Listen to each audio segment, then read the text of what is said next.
Abadala bathi okukhulu akulamkhosi.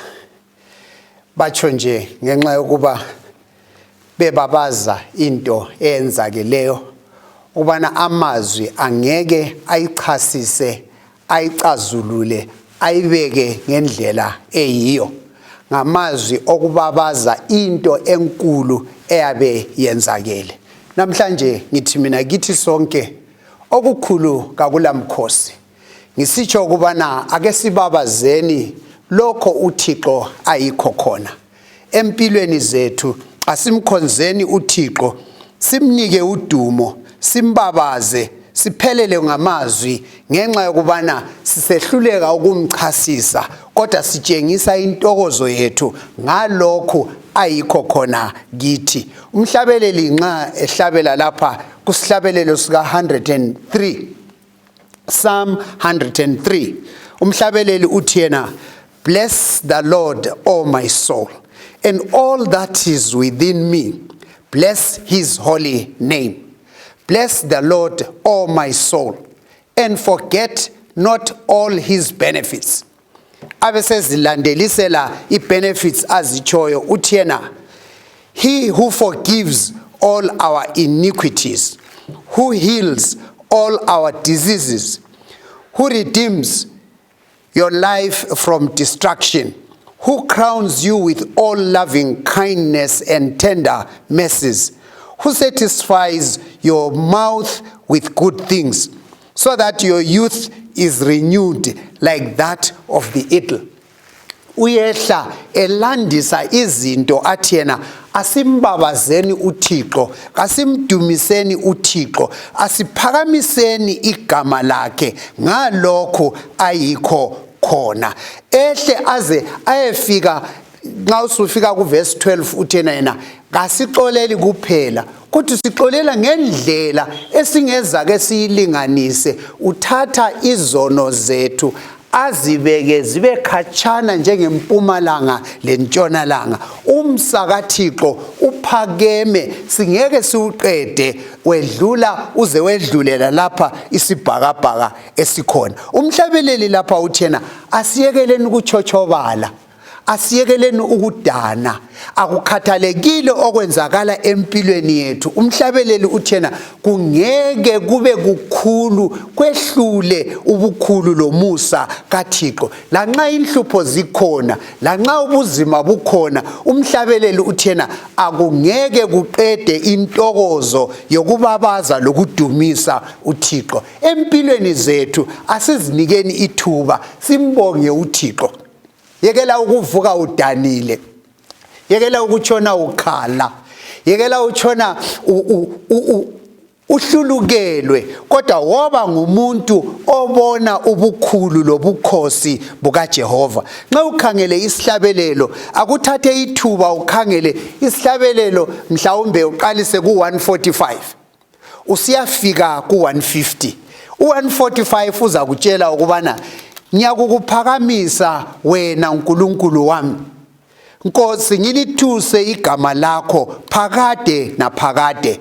Imihla yonke ngiyakukubonga, ngilidumise igama lakho phakade naphakade. Mkhulu uJehova, umelwe ukudumiswa kakhulu, ubukhulu bakhe abuphenyisiseki. 146, haleluya, umdumise uJehova mphefumulo wami. Ngisaphila ngiyakukudumisa Jehova, ngilihube igama lakho. 147 uthi yena ngiyakukubonga. 147, ngokuba kuhle ukuhlabelela kuNkulunkulu wethu, yebo kumnandi ukudumisa kukufanele. 148 uthi yena haleluya, dumisani uJehova mazulu onke, nimdumise kweliphezulu. Mdumiseni nina zingilosi zakhe zonke, nimdumise nani mabandla akhe wonke. 149 uthi yena haleluya, hlabelelani kuJehova igama elitsha, indumiso yakhe emhlanganweni wabangcwele. 150 athi yena dumisani uNkulunkulu endlini yakhe engcwele, limdumise emkhathini wakhe wamabandla, nimdumise ngenxa yemisebenzi yakhe emangalisayo. Uverse 6 ku150 abese sithi yena konke okulomphefumulo, konke okuphilayo makumdumise uJehova. Haleluya. Hlubo ezithandekayo ngithini na engikutsho namhlanje nxa ngikhuluma phakathi kwethu lapha, ngithi mina ake sithatheni isikhathi simdumise uThixo. Indlala ikhona kodwa kayisenzi sikhohlwe ukudumisa uThixo. Imkhuhlane ikhona kodwa akakuyekeli ukubana size sikhohle ukuthi uThixo kasimdumise. Umhlabeleli uthi yena phakathi kweziphithiphithi, phakathi kobuzima, asithatheni ithuba simdumise uThixo, ngoba kakukho okungaba kukhulu kangaka ukuthi kwehlule ukuthi uThixo kadunyiswe. Alidunyiswe igama likaThixo, kalibongwe igama likaThixo ngalokho asenzela khona, ngalokho ayikho khona. Ake nithathe izinto zibe ntathu ngiqalise ngalokho. Asimdumiseni uThixo ngoba wasidala. uThixo wasidala, khonokho indlela nje asidale ngayo. Unakane ukuthi wadala utshani, wadala izihlahla, wadala inyamazana. Nxa uthi yakhangela encwadini kaGenesis, kundalo kaThixo yonke wakhuluma ngezwi kwabakhona, wakhuluma ngezwi kwabakhona, wakhuluma ngezwi kwabakhona. Kodwa uthe sefika kithi, nxa uthi yakhangela encwadini kaGenesis, esefika kithi uThixo uyaxoxisana loThixo, uthi yena asenze umuntu ngomfanekiso wethu asifuze. uThixo uthi yena asenze umuntu ngomfanekiso wethu asifuze. Kakhulumi ngotshani, kakhulumi ngezihlahla, kakhulumi ngezintaba, kakhulumi ngayo yonke indalo, kodwa ufika kimi lawe uThixo uthi yena esesiza kwenza la kakube kuhle, kakube ngumfanekiso, umfanekiso kaThixo. Thina senziwe ngendlela emangalisayo futhi esabekayo, utsho njalo umhlabeleli. Okuchasisa lapha ukuthi yebo ngenxa yalesi siga sokudalwa kwethu kasimdumiseni uThixo. Yekela ukuthi ubhula umlomo, yekela ukuzonda, bobotheka. Ngani na? Ngoba okukhulu akulamkhosi kuzidalwa zonke zikaThixo mina ngenziwe ngendlela emangalisayo futhi esabekayo, ngafanana loThixo ngomfanekiso wakhe. Kwelinye ilanga omnye undoda uyabuya kimi, uthi wena ngiyakwazi wena jaha, ngikwazela ngaphi? Ngithi hayi mina kangikwazi. Uthi wazalelwa ngaphi? Ngiyamtshela. Wakhulela ngaphi? Ngiyamtshela. Wafunda ngaphi? Ngiyamtshela. Usebenze ngaphi ungakafika lapho? Ngiyamtshela. Wathi hayi konke lokho kanzange ngiyefika. Athi kodwa nxa ngikukhangele mina ngiyakwazi, ngikhuluma ngomfanekiso kaThixo. Wabuya futhi kusasa, wazama futhi, ngamphendula kodwa kakuzange kuqondane ukuthi atsho ukuthi ungazela ngaphi. Kwelinye ilanga uyabuya esebobotheka ethabile, uthi yena kimi sengikwazi ukuthi ngikwazela ngaphi. Ngithi mina ake ungitshele ungazela ngaphi? Uthi yena ngitshela ibizo likayihlo. Ngiyamtshela. Uthi ihlo wayesebenza ngaphi? Ngiyamtshela. Uthi kulapho engikwazela khona. Uthi ufana lo ihlo kanye, a split image of your father. Ngabobotheka, ngazizwa ngikhudumala, ngazizwa ngithokoza ngenxa yokubana ngifana lo baba. Nxa uThixo echasisa lapha uthi yena asenze umuntu ngomfanekiso wethu asifuze. Ngithi mina kuwe la kimi namhlanje, la nxa kukhona okuhluphayo, la nxa kukhona okukhathazayo, la nxa kukhona okusihlukuluzayo, kodwa ke akungeke kuciche lokhu okukhulu engithi akulamkhosi, ngoba thina ngendalo sifanana loThixo, senziwe ngomfanekiso wakhe. Yisizathu esiqinileyo sokubana ngibobotheke, ngithokoze lanxa kukhona okwenzakalayo okungamnandi, kodwa akakucithi ukuthi mina ngiyisidalwa esiqhakathekileyo ngomfanekiso kaThixo. Okunye ungachasisa ukuthi ubone ukuthi senziwe ngendlela enjani. uAdam nxa uThixo emdalela unkosikazi wakhe, Adam ubelele, uthi uyavuka uyakhangela isidalwa esesenziwe nguThixo emenzela sona, evuka phakathi kobuthongo. Ngalokho akubonayo uAdam uthi yena leli lithambo lamathambo ami, inyama yenyama yami. Uza kubizwa ngokubana yindodakazi ngoba uthathwe endodeni. Ngamazwi entokozo, ngamazwi okujabula, ngamazwi atshengisa umuntu obabaza lodumisa igama likaThixo. Hlobo ezithandekayo, singayikhangela yonke indalo kaThixo, kunenge esingakubabaza, kunenge kungenza ukubana simdumise ngenxa yokubana uThixo wenza izinto zakhe ngendlela emangalisayo futhi esabekayo. Isizathu sesibili, indlela uThixo asihlenge ngayo, esokuqala ngasidale ngayo. Nxa sikhangela indalo kusinika ukubobotheka, kusinika ukuthokoza, akucithi inhlupho kazicithi ukubana uThixo usidale ngendlela eqhakathekileyo. Okwesibili, indlela uThixo asihlenga ngayo kumbe asihlenga ngayo yenza ukubana simbabaze, simdumise.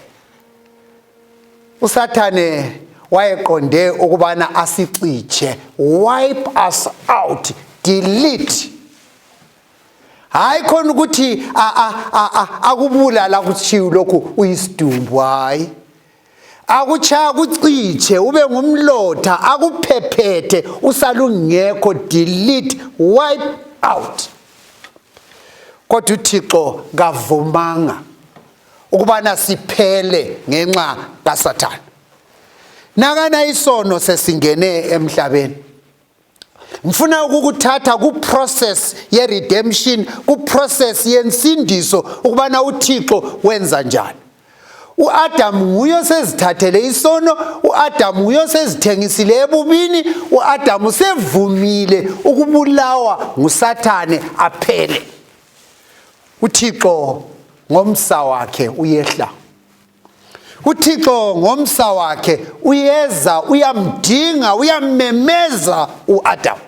Nxa ungambuza uThixo, kanti wamemeza kangaka, wamemeza kwenze njani? uThixo uthena, ngilahlekelwe isidalwa sami, ngimemeza ngidinga isidalwa sami. Thina singabafana sasithi singalahla inkomo sicatshe, litshona ilanga kasikho ngekhaya, kube mnyama kube sebusuku kasikho ngekhaya, umama uzaqalisa amemeze kakhulu, amemeze kakhulu. Nxa ungambiza ukuthi kanti umemeza kuyini, umama wayeza kutshela ukuthi abantwana bami ngabakho, ngidinga abantwana, memeza abantwana. Kuze kuthi ngelikade ingxenye sisabele phambi kwakhe khonapha ezixukwini, ma uThixo uyamemeza uAdam, Adam ungaphi na? Ngitshengisa uthando lwakhe. uAdam ubalekile, uAdam uwele sonweni, kodwa kuthatha uthando likaThixo ukumemeza uAdam. Nxa uAdam ephuma esabela, Thixo usemtholile lapha acatshe khona, umthola usemadabudabu, sezimvuthu. Thixo uyabuya, uyamsusa yonke ingcekeza uAdam uyamklina uThixo, uyamsusa yonke ingcekeza uAdam asezifake kuyo. uThixo uyamgqokisa ngendlela enhle, ngendlela ekhudumalayo. uyambona uAdam esegqoke kuhle, uyambona uAdam esegezisiwe, uyambona uAdam esethethe isimo esitsha esingcono kulaleso azifake kuso. Hlobo ezithandeka, impilo yesono impilo yokubalekela uThixo. Impilo yesono impilo yokuzithengisa kuSathane. Impilo yesono impilo yokuzikhethela ukufa. Kodwa kuthatha uThixo ukubana amemeze, abantu bemcatshele, abantu bengamfuni, abantu bezingenise kuzo zonke izinto ezimbi. Kuthatha uthando lukaThixo ukukumemeza. Akunakane ukuthi usuleminyaka emingaki esonweni. Ake unakane ukuthi usuleminyaka emingaki ebubini. Ake unakane ukuthi usuleminyaka emingaki ucatshela uThixo engcekezeni yonke yelizwe. Kodwa uThixo lokubekezela uyamemeza, uyakubiza ukubana phuma lapha ecatshe khona, phuma lapha ozifihle khona, woza kuye uThixo. Ngichasisa hlobo ezithandekayo ukubana insindiso ifanele wena, insindiso ilungele wena. Nxa uThixo ekumemeza, buyisana loThixo, uze kuThixo. Nxa uthe weza kuThixo ulesizatho sokubobotheka.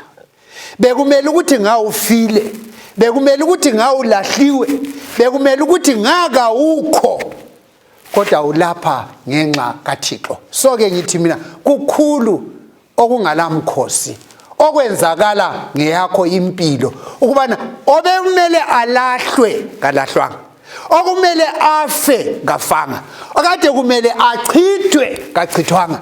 So ke hlobo ezithandekayo, ngaleso senzo sokuhlengwa asimbongeni uThixo, simbabaze, asibobothekeni phakathi kwendlala, phakathi kobuzima.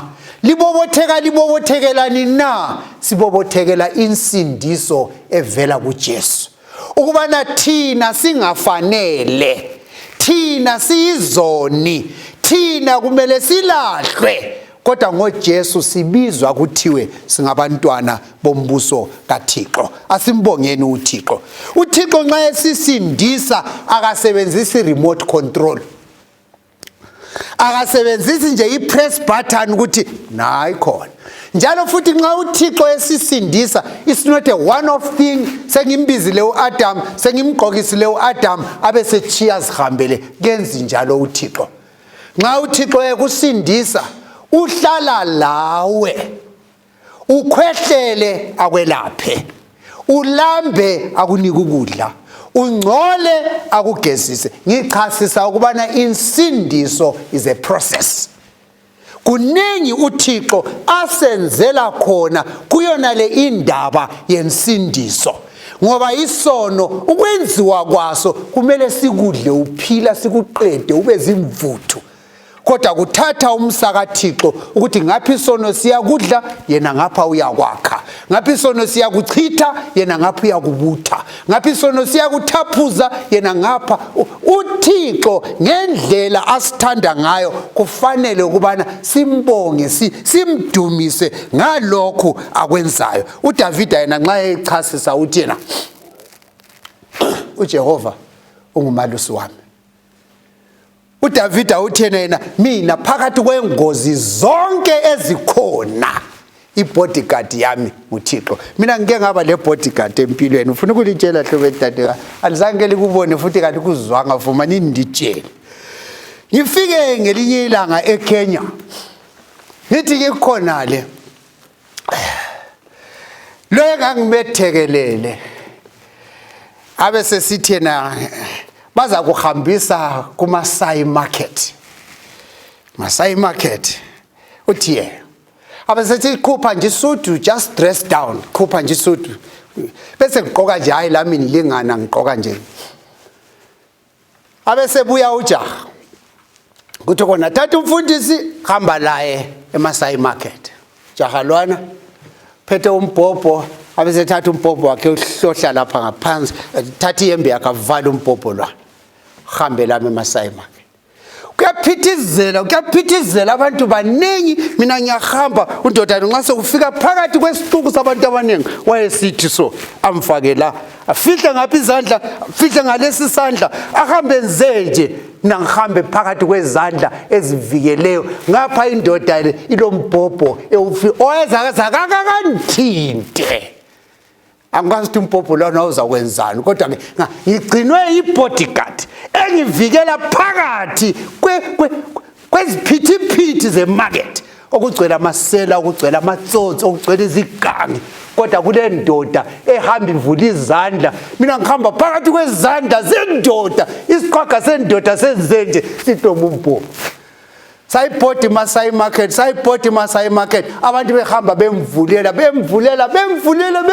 ubodyguard engenze so.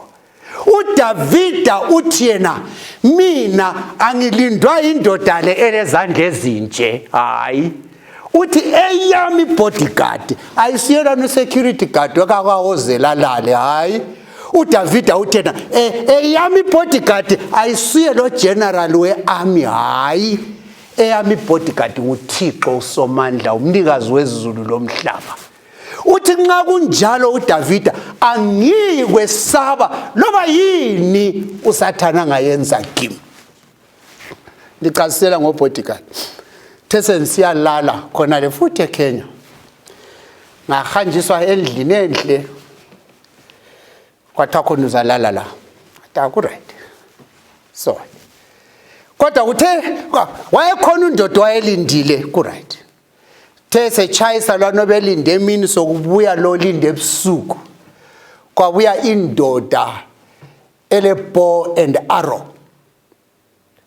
Indoda le igqoke ngaphansi kuphela ibrugwe kuphela ngapha ngaphezulu kagqokanga ibow yakhe ila le arrows kulama arrow anje so ngiyabuza kanti lo umbani kodwa ngiyoza kulinda ubusuku bonke lindu batawuza kwatha lo is a Maasai warrior bangichasisela ukuthi imkhonto le ide poison ekucine oza ke nje akasondele engadonsa athi so ayekela umjoko lwana usiza kuye ule poison lo muntu angazabale kuzabhala phansi kakhona yaphefile kuphela. Olindwa iMaasai warrior akethuki lebusuku ngenxa yokubana ulindwa indoda elemtshoko ele poison ngabulalo bukabhuka ngabulala bazi bamvuse ekuseni ukuthi angithi appointment yakho ingo10 ngathi utavuka uzaphuza ngenxa yokubana ngilindwe indoda isiqhwaga esilemtshoko ele poison. Ntokwezithandekayo uSathane ufuna ukuthi ngawuqeda wena aqede umntanakho aqede unkosikazi wakho aqede uanti wakho aqede loba yini yakine khona. Kodwa uDavida uthi yena hayikhona indoda elezandla ezinje. uDavida uthi hayikhona lo Maasai olemtshoko ele poison uthi eyami ibodyguard nguThixo. Funa ukulitshela ukuthi bengilinde ngemtshoko ele poison nxa kwakusiza iflu imtshoko kayikwazi ukuthi ayiflu. Nxa kwakusiza iCovid-19 imtshoko kayikwazi ukuthi ayi COVID-19. Nxa kwakusiza loba yini ebuyayo kumbe isivunguzane sizophephula indlu uDavida uthi yena mina ngilindwa ngeluswe nguThixo. Hlobo ezithandekayo silaso isizathu sokubobotheka. Kungaba yini abadala abangizalayo bathi bona asibabazeni okukhulu kakulamkhosi indlela uThixo asisindisa ngayo kasitshiya ngeEden kuphela hamba lathi insuku zonke imotakazi kuchayi Jehova ngumalusi wami iprocess yensindiso indlala kayikufe intisi uJehova ngumalusi wami iprocess yensindiso loba yini ezayo uJehova ungumalusi wami angiyikuswela. uDavida uthena asibobotheke nini asibe ngabantu abathokozayo ngenxa yokubana uSathane angaza kujonge ini ngeyakho impilo seluswa kuJehova, asimdumiseni ngoba uJehova ulungile. Hlobo ezithandekayo, uyasigcina insuku ngensuku, asisekele, asiphilise insuku ngensuku, ngenxa yokubana seluswa sigcinwa uJehova. Insindiso kaThixo ngichasisa ukuthi ayisiyonto yomzuzwana ephelela khonapho, kodwa yinto ehamba lathi kuze kube sekupheleni kwezinsuku. Ngingaze ngifike lapho kumele ngife khona esigodini setunzi lokufa, akulanto engizayesaba. Wena uhamba uchochobele uyesaba, wena uhamba udanile uyesaba. uDavida uthi ngale ibodyguard eyangisindisayo, ngalo uThixo owangimemeza ngilahlekile, ngalo uThixo owathumela uJesu ukuthi angilengele esiphambanweni, angiyikwesaba loba yini. Wena wesabani namhlanje? Kuyini okwesabani? Kuyini okukwenza uqhuqhe? Kuyini okukunika uvalo? uDavida uthi angiyikwesaba lo. Hlobo ezithandekayo, engikucelayo namhlanje ebantwini abalaleleyo ukuthi khona asiyekeleni ukuphila impilo emiserable, asiyekeleni ukuphila impilo yokudana, asiyekeleni ukuphila impilo yokukhala, asiyekeleni ukuba ngonozililo, asiyekeleni ukuba ngabantu abahlulukelweyo. Asibobothekeni, kukhulu kuyesabeka, kwehlula amazwi ukuthi akuchasise lokho uThixo asenzela khona ngensindiso. Funa ukugcina ngesithathu. Yokuqala, indlela esidalwe ngayo. Eyesibili, indlela esihlengwe ngayo. Silezi izathu zokubobotheka.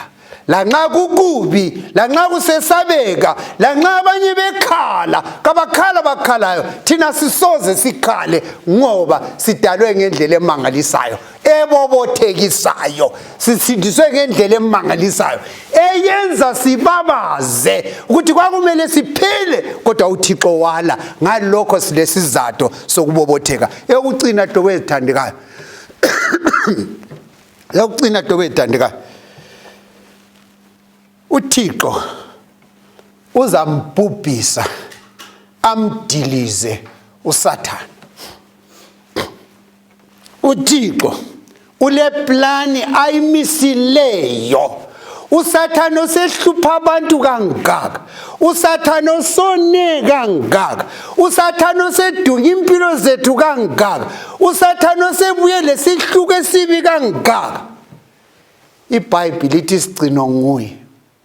uThixo uzamdiliza. Ngangiyifaka ngesikhiwa ngithi na, destroy the devil and the death, D to the power 3. Destroy the devil and death. Sikumelele lokho. Sihluleka lokuthi sikuchasise sikuthini. Uthe uzamdiliza uSathane, uzamdestroya aze akhuphe lokufa.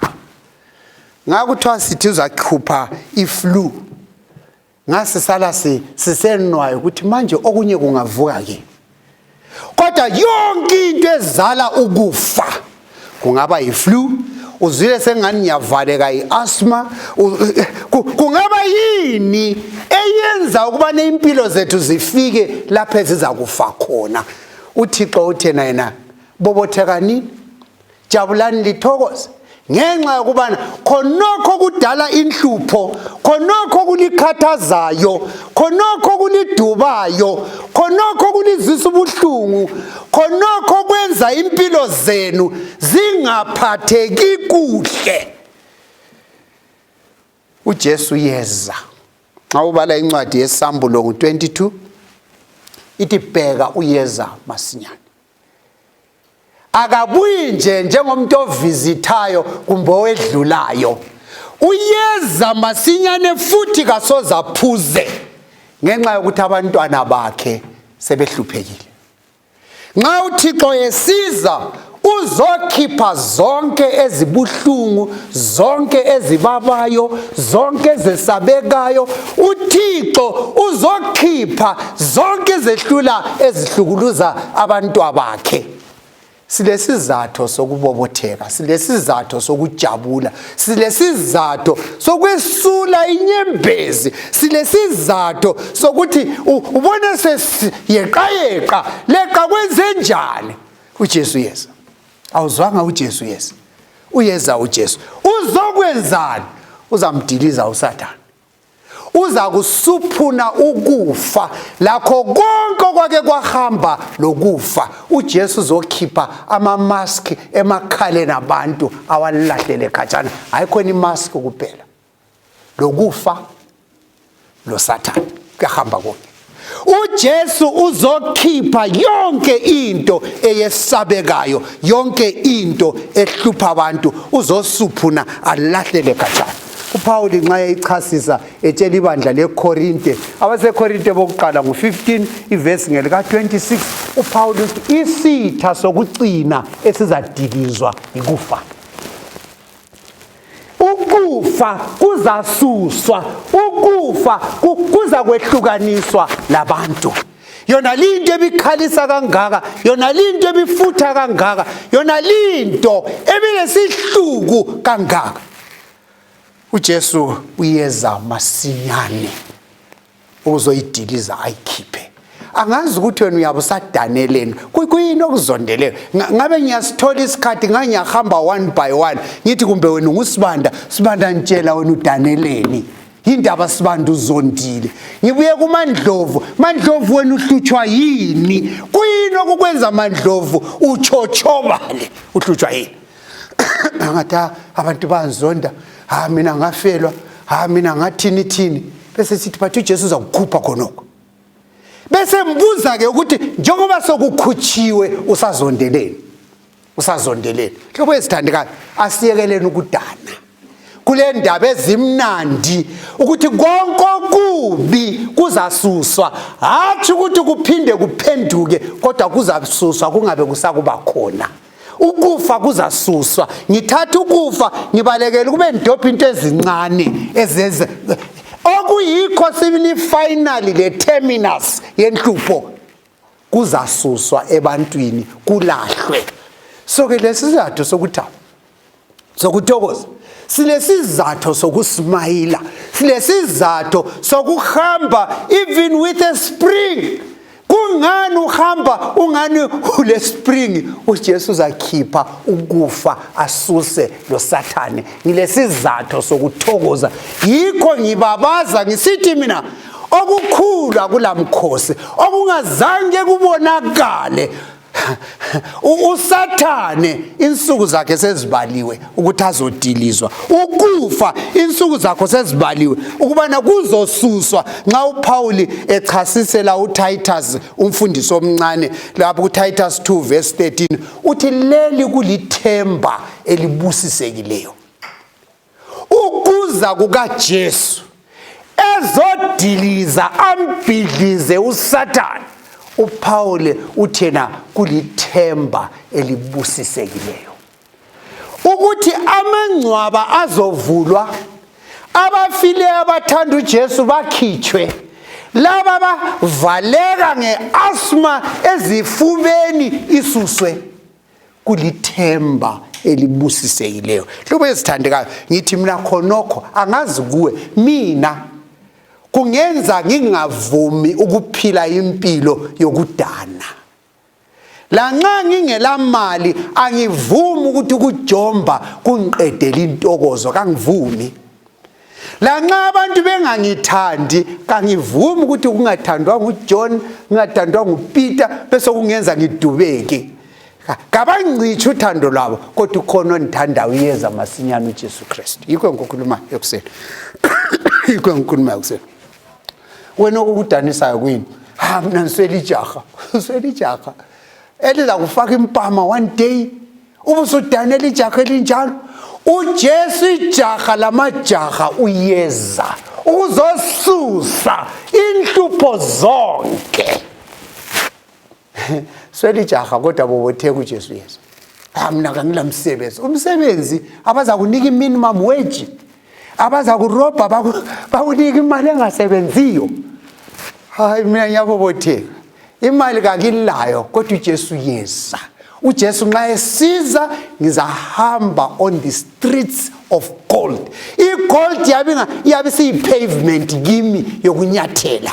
Ngithokoza ngenxa yokubana uJesu angenzela khona kwedlula lokho amazwi angakubabaza. Hlobo ezithandekayo, nxa isambulo sivala ku-22, usambulo 22 ivesi ngelika 20, nxa umuntu esezwile ukuthi uJesu yeza masinyane ukuzomkhipha uSathane, ukuzokhipha inhlupho, ukuzosusa zonke izinto osabelayo, uthi even so Lord Jesus come. Nxa usitsho njalo awuthi utubhula umlomo, even so Lord Jesus come. You cannot. No. Nxa ususabela ngaleyo ndlela uyabobotheka, uyathokoza. Loba kunjalo Nkosi Jesu woza, ngoba uzosusa izinto ezibuhlungu. Bakhona abafelwa ngabantwana, uJesu yeza. Bakhona abalahlekelwa yimisebenzi, uJesu yeza. Bakhona abangazake babe lento enhle abayibamba qhaka ngezandla zabo, ngodubekile ohluphekile, kodwa uJesu yeza. Ezokhipha zonke ezibabayo, ezokhipha zonke ezibuhlungu, ezokhipha zonke ezesabekayo, ezokhipha zonke ezingalampendulo ebantwini. uJesu yeza hlobo ethandekayo. Mina ngifuna ukulicela nxa sivala le inkonzo namhlanje, ake sibeni ngabantu ababobothekayo, singavumi ukuqilwa nguSathane. Uphile ucakile, ucake ngaphandle enyameni, uze ucake lasemoyeni. Ayikhona ulezi izatho ezinhle zokukhohlwa ngakho konke okwenzakala empilweni yakho, ngoba kulo Jesu uyeza masinyane. Nguphi lo uJesu? Ngulo wasidala ngomfanekiso wakhe. Hayi khona rough furu. Hayi khona, no. Walolonga, walungisa, wavuthela umphefumulo ophilayo in his own image. Khonokho nje ukuthi ngiqakathekile kumele kunginike amadlabuzane okuthokoza phakathi kobuzima. Thokozelani na? Ngidalwe ngendlela emangalisayo futhi esabekayo. Akula ndaba mfitshane, akula ndaba mude, akula ndaba uzacile, akula ndaba yini, kodwa wenziwe ngomfanekiso kaThixo. Indalo nje yodwa kumele induduze, ingenze nithokoze phakathi kobuzima. Number 2, ukuthi uJesu walile ukuthi ngibe yizibi, ukuthi uJesu walile ukubana ngilahlwe, uJesu walile ukuthi inhlabathi ingqibele, uJesu walile ukubana nje wathi kungangcono kufe yena ukuthi kuphile mina. Khonokho nje ngitho okukhulu akulamkhosi engikwenzelwe nguJesu kungenza ngithabela nxa kukubi, ngoba bekumele ngife, yena wathatha indawo yami, nanku ngiyaphila. Alibonga igama likaThixo, kungigcwalisa intokozo. Anti ngicine ngokutshela ukuthi uJesu yeza masinyane. Indalo, insindiso, ukuza kukaJesu kulithemba elibusisekileyo okwenza ukubana sithokoze. Funa ulincenga hlobo ethandekayo, lwana ngalandaba lo Jesu ngendlela engimbeka ngayo. Mina nginguwe benza ntshintshi ingqondo. Ubani udala ngendlela enje, asindise ngendlela enje, njalo uyeza masinyane ukuzokhipha uSathane. Ubulokhu kumele uJesu khatshana yena lezinto ezinje ezimnandi ezibuki. Hayi hlobo ethandekayo, ungavumi ukuba lenhliziyo yomileyo oza kuJesu. Nguye wakudalayo, nguye wakufelayo, njalo nguye oza masinyane. Funa ukwenza umthandazo. Baba othandekayo osezulwini, lakhona pha elizweni, sizalelwe kuona lo umhlaba, sakhula sibona into ezimbi ezesabekayo, singabantu abazondileyo, singabantu abadanileyo, singabantu abangakwaziyo ukubana ukuthokoza kuyini. Khona oyehluleke ukuphefumula ngoba uyagula, ukhona ozondileyo ngoba ufelwe. Sesahlelwa izinto eziningi ezisithathela ukuthokoza. Kodwa ilizwi lakho namhlanje ekuseni, bana mphefumulo wami, konke okungabe kusaphila kufanele kubana kumdumise uThixo ngalokhu asenzela khona. Mbonge umdumise uThixo mphefumulo wami. Siyakhuleka namhlanje ekuseni Nkosi, sifundise ukubobotheka, sifundise ukujabula, sifundise ukukubona ukubana uyinkosi lomsindisi, wasidala, wasifela futhi uyeza masinyane. Ingani Nkosi soneso senzo, yona leyo mcijo ingasinika intokozo ngoba uyeza masinyane. Bakhona abangakuthandiyo, bakhona abangakwaziyo, kodwa Nkosi nxa uchasiswa ngendlela enje, kwangani bangantshintsha ingqondo, kwenzela ukubana labo bakulungele, bangavalelwa phandle. Babothandekayo, lanxa kungaba yiCovid, lanxa kungaba yiasthma, lanxa kungaba indlala, lanxa kungaba yikuswela, singavumi ukubana kusithathele intokozo esiyithola kuJesu Kristu. Sikhulekela ogogo labokhulu, sikhulekela amadoda lamanina, sikhulekela amajaha lezintombi labantwana abancane. Babothandekayo, kona lo mhlaba wobubi, umhlaba wesono, sinike intokozo yokwazi ukuthi sadalwa, sinike intokozo yokwazi ukuthi safelwa, sinike intokozo yokwazi ukuthi uJesu uyeza masinyane ukuzothatha bonke abamthandayo. Sisize, sikuthande, sikudumise. OJesu siyakhuleka. Amen.